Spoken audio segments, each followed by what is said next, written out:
everybody, it's Chris Eads, Wootini over at GayGamer.net, here with another weekly video podcast. I am so proud of myself. I know that last week I said not to expect this, but it happened. I finished Tomb Raider, and I finished with 100%. And I have proof. I took a photo of the screen, because, stupidly, I got it on Xbox. I asked for the Xbox version for Christmas. Because I just prefer the Xbox controller. I just find it more comfortable to play with than the PS3. The problem is that, you have to physically share your achievement to Facebook to show your friends. You have to select the achievement and go in here, whereas the PlayStation does it automatically, which is nicer, because you don't even have to think about it. It's just every so often it syncs your trophies, and then boom, you get a Facebook post. And then, sometimes you'll get, a bunch of achievements all in a row, and I don't want to clog up people's Facebook news feeds with my achievements. Although, you can hide those, which I'm sure people have done, because they don't care. But when I get the achievement for completing the game, or getting the achievement for, finding every single item and GPS and document and relic in the game, I want that achievement to share on Facebook so that I can brag. Unfortunately, 9 times out of 10, whenever I try to share a Facebook achievement, it doesn't connect. I always get the same error message. It's like, sorry, I can't connect, try again later. I can't connect to Facebook. I'm like, great. And it's not an issue with, deleting Xbox from your Facebook permissions and then redoing it, because if you try again a day or two later, it posts perfectly fine with no issue. So I don't know what the drama is, but it doesn't always work. It very rarely works. And then occasionally you've got that one achievement that you're like, this is a great achievement that I want to share with people, and then you can't. So I basically took a screenshot with my phone and uploaded it to Facebook to say, look, 100% completion, because I've never done that before. Never. I never 100% complete a game. I mean, games that have that kind of item collecting to do. Some games where you just play through the story, then it's like, okay, I played through the story and I'm done. But games where you have to collect things, and it gives you a percentage, it's just too hard for me, because there's always going to be, forget it, platformers like Mario or something, games like that, there's no way I'm ever going to get every star or anything, because some of them are just out of the range of my gaming skills. I just can't get that far. I mean, I'm lucky if I can finish a game with my, aging reflexes. But Tomb Raider did something really good, which was allow you to backtrack through every single area, so that you could go back and collect the things that you missed. Sometimes you had to go back because now you have an item that you can use, and you can get to more areas and whatever. Sometimes you just didn't happen to get over into that corner while you were on your first playthrough, but now you have the treasure map, so you know that there's a relic over there and you can go find it. And it made a point of saying, okay, after this particular campfire, you can't go back. This is the end of the game, so make sure you're done. But I was done well before then. I had 100%ed every single area.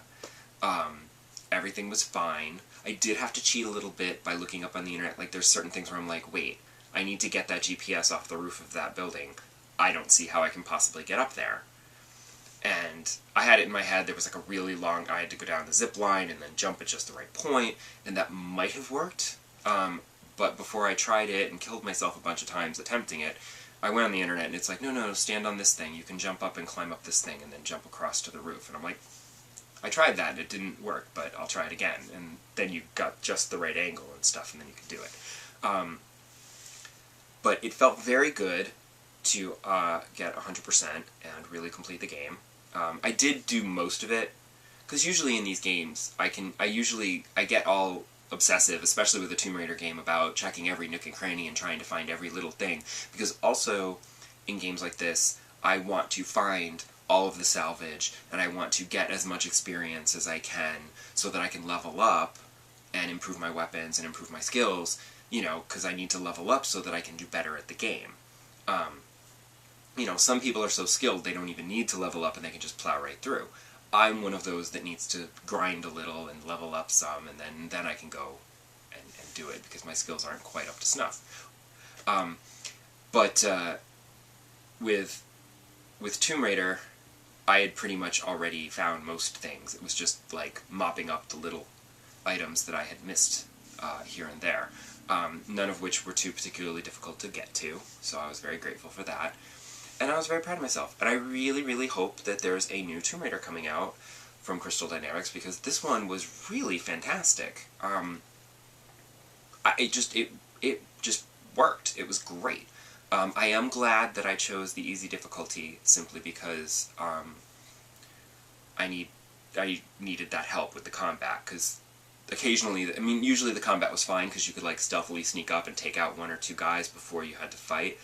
But there are a few sections of the game where you have no choice, and it is a wave of enemies, and especially at the end when you have this army coming at you, there's not that many explosive barrels around, so you've got to stay on your toes, and I was grateful for easy because it made it doable for me.